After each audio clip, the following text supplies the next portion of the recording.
বলিউডের পর্দায় যেমন জমেছিল গীত আদিত্যের রসায়ন, বাস্তবেও ঠিক তেমনই আলোড়ন তুলেছিল শহীদ কাপুর ও কারিনা কাপুরের প্রেম।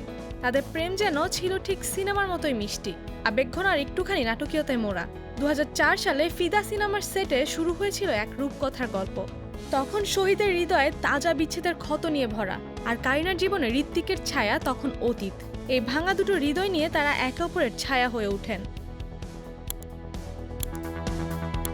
প্রথম দিকে কারিনার মা ববিতা রাজি ছিলেন না, কিন্তু শহীদের প্রতি মেয়ের ভালোবাসা দেখে তিনিও গলে যান। সেই সময় কারিনা ঘনিষ্ঠ মহলে বলেও ফেলেছিলেন, আমি ওকেই বিয়ে করব।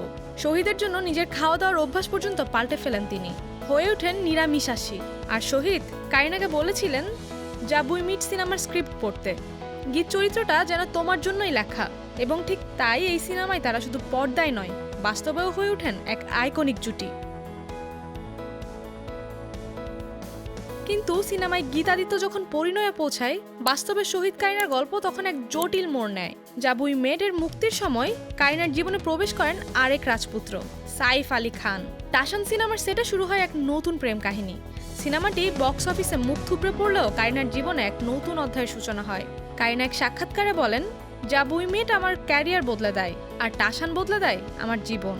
শহীদও একবার বলেছিলেন, আমরা ছিলাম দুই মেরুর বাসিন্দা, ঠিক যেমন গীত আর আদিত্য, একজন শান্ত নদী আর একজন আগুনের মতো প্রাণবন্ত। তবে সম্পর্কের শেষটা ঠিক সিনেমার মতো ছিল না। বলা হয়ে থাকে শহীদের অজান্তেই সাইফের সঙ্গে ঘনিষ্ঠ হতে শুরু করে কারিনা, আর এই বিশ্বাসঘাতকতার পর শহীদ নিজেই সম্পর্ক থেকে সরে আসেন। সময়ের সঙ্গে তারা দুজনে ভিন্ন পথ বেছে নেন। শহীদ খুঁজে পান মীরা রাজপুতকে, আর কারিনা বিয়ে করেন সাইফকে।